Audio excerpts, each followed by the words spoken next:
अब देखो पशुचारण में ही दूसरा प्रकार क्या है, वाणिज्यिक पशुचारण। ठीक है, वाणिज्यिक का मतलब क्या है, वाणिज्यिक का मतलब व्यापार करना या जो उत्पादन हम करेंगे उसको बेचना है। अभी तक जो पशुचारण पढ़ रहे थे, चलवासी पशुचारण, इससे अपना घर चलाना था, किसी तरह से अपना जीवन निर्वाह करना था कि जीवन हमारा बचा रहे या जीवन चलता रहे। लेकिन इनका उद्देश्य क्या है, वाणिज्यिक स्तर पर कमर्शियल करना, यानी कि चीज़ों को उत्पादन करके हम फिर बेचेंगे। ठीक है, तो यह क्या कोशिश करेंगे कि ज़्यादा से ज़्यादा दूध उत्पन्न हो, ज़्यादा से ज़्यादा मांस हो, ज़्यादा से ज़्यादा ऊन हो कि नहीं। ठीक है, तो इनके पास तकनीक अच्छी है, तकनीकी दक्षता है। इस वजह से क्या करते हैं, इनके पास भूमि, बहुत बड़े क्षेत्रों में इनकी भूमि होती है। ठीक है, और ये क्या करते हैं, उसमें बाड़ा लगा देते हैं, जैसे इसको फेंसिंग कर देंगे। बाड़ा समझ रहे हो ना, जैसे खेत लगाते हैं तो पशुओं से बचाने के लिए हम लोग चारों ओर तार नहीं लगा देते हैं, देखिए होगे कहीं कहीं सब्जी वब्जी बोते हैं। तो मान लो एक बड़ा पशुचारण वाला क्षेत्र है, इसमें अच्छी किस्म की घास अपने लगाएंगे, वहाँ प्राकृतिक रूप से भी होता है। अगर हमको और अच्छी किस्म की घास लगानी है, जैसे बरसीन बोते हैं ना हम लोग, मान लो ये किसी के पास 20 बीघे का खेत है, अब इसको 5-5 बीघे के टुकड़े में बांट दिया और सब में बरसीन लगा दिए। अब हम क्या करेंगे, इसमें पहले पशुओं को चरने के लिए भेजेंगे, कुछ दिन इसमें चरेंगे तो ये खा खा के एकदम ख़त्म हो जाएंगे। तब देखेंगे कि अब इसमें बड़ा हो गया है तो इसमें भेजेंगे, फिर इसमें भेजेंगे, फिर इसमें भेजेंगे, तो 1 2 3 4 ऐसे बारी बारी भेजेंगे। जब तक ये मतलब ख़त्म होगा तब तक ये पहला वाला बड़ा हो जाएगा कि नहीं। तो इनको अच्छी किस्म की घास हमेशा उपलब्ध रहेगी, और चूँकि अच्छी किस्म की घास है तो ऐसे पशु दूध भी अच्छा देंगे कि नहीं। समझ में आया। इनके पास अच्छे किस्म के नहलाने धुलाने के लिए बाड़े अलग से बनाए रहते हैं कि पशु उसमें रहेंगे, बढ़िया मशीन लगाए, प्रेशर से नहा रहे हैं, डॉक्टर हमेशा चेक करने वाला है।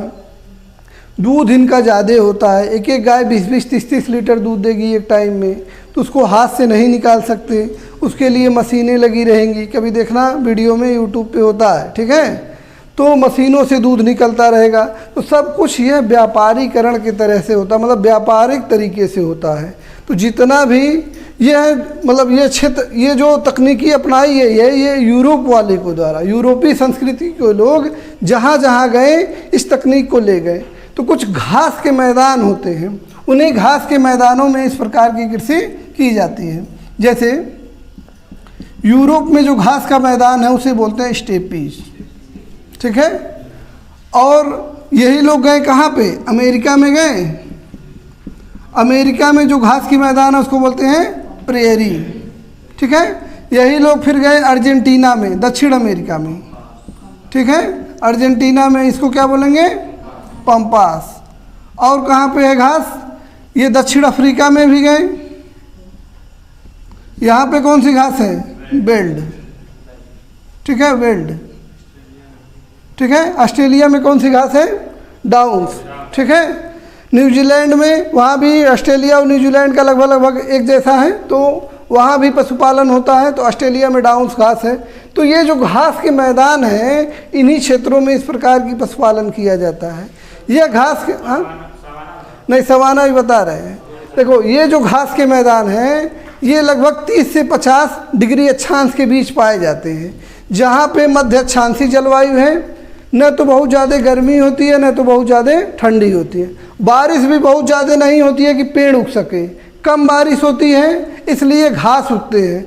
जहाँ पे बारिश अधिक होगी वहाँ पे पेड़ उगेंगे, जब बारिश कम होने लगेगी तो पेड़ों की ऊंचाई घटेगी, और कम हो जाएगी तो घास होगी बड़ी बड़ी, और कम हो जाएगी तो छोटी घासें होंगी। तो इस क्षेत्र में बारिश कम होती है, छोटी घासें होती हैं, चूँकि तापमान कम होता है इसलिए मुलायम घासें होती हैं। एक और घास होता है, उसमें कंफ्यूज मत करना, वहाँ पशुपालन नहीं किया जाता है ज़्यादा, खास करके वाणिज्यिक पशुपालन। सवाना और एक क्षेत्र है सवाना और एक क्षेत्र है कंपोस्ट। कंपोस्ट कहीं कहीं मिलेगा, कहीं कहीं कंपोस्ट मिलेगा। ठीक है, सवाना क्षेत्र है अफ्रीका में और कंपोस्ट क्षेत्र है ब्राज़ील में। ब्राज़ील कौन से महाद्वीप में है, दक्षिण अमेरिका में, ठीक है। तो ये जो घासें हैं यह 20 से 30 डिग्री के बीच में पाई जाती है। जहाँ पे मरुस्थलों का विस्तार है उसके आसपास वाले क्षेत्रों में यह पाई जाएंगी, ठीक है। 30 डिग्री से थोड़ा सा ऊपर मान लो पाई जाएंगी, 30 से 40 के बीच में पाई जाएंगी। तो ये गर्म क्षेत्रों में पाई जाती हैं। तो चूँकि ये गर्म क्षेत्रों में पाई जाएंगी तो ये घासें कैसी होंगी, कठोर होंगी कि नहीं, कड़ी होंगी। जैसे हमारे वहाँ मूंछ देखते हो तो मूंछ वाली घासें इसमें होंगी, तो इसमें पशुपालन संभव नहीं है। और दूसरा कारण क्या है, पशुपालन बड़े स्तर पे नहीं किया जाता है। उष्णकटिबंधीय जलवायु में बीमारियां बहुत अधिक होती हैं पशुओं को, ठीक है।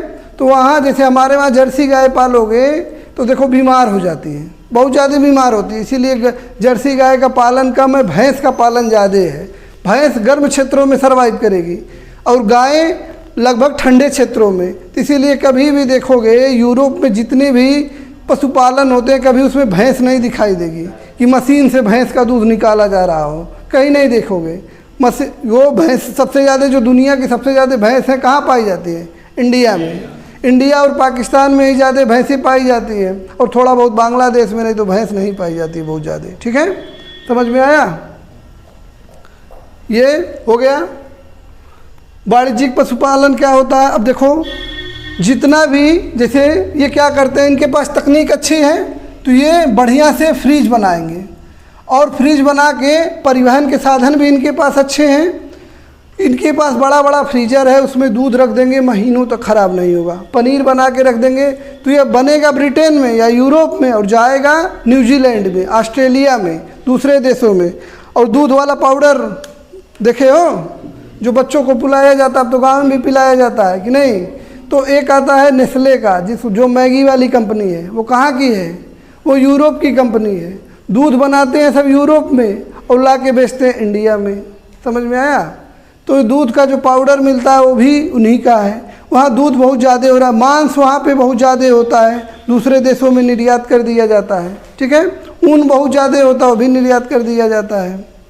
व्यापारिक पशुपालन का क्षेत्र, ये जो क्षेत्र है यूरोप का, पूर्वी यूरोप वाला, ये स्टेपी घास का क्षेत्र है। इसी के समानांतर आएंगे, देखो ये वाला जो क्षेत्र है ये प्रेरी घास का मैदान है, लगभग उसी अक्षांश में है कि नहीं, दिख रहा है। ये लगभग तुम्हारा 45 से 50 या 60 के बीच में है, 45 से 50 के बीच में या 40 से 50 के बीच में मान लेते हैं, ठीक है। इस वाले क्षेत्र में या 30 से 50 का क्षेत्र मान लेते हैं। 30 से 50 डिग्री अक्षांश के बीच घास के मैदान जो पाए जाते हैं वो मुलायम है। और 30 डिग्री से 35 डिग्री मतलब आसपास वाले जो क्षेत्र हैं, जो मरुस्थल से सटे हुए क्षेत्र हैं, ये सवाना वाला क्षेत्र है। सवाना घास यहाँ होती है और इसी के समानांतर यहाँ पे कंपोस्ट घास होती है। समझ में आया। अब 30 से मतलब यहाँ 30 से 50 के बीच में घासें पाई जा रही हैं मुलायम। अमेरिका पाया जा रहा है प्रेरी, यहाँ पे स्टेपी, तो यहाँ भी 30 से 50 में कुछ पाया जाएगा ना घास। तो जो यहाँ पाया जाएगा वो पंपास होगा, यहाँ जो पाया जाएगा बेल्ट होगा, यहाँ जो पाया जाएगा वो डाउन्स होगा। समझ में आया। तो ऐसे क्षेत्रों में व्यापारिक पशुचारण या वाणिज्यिक पशुचारण होता है, ठीक है।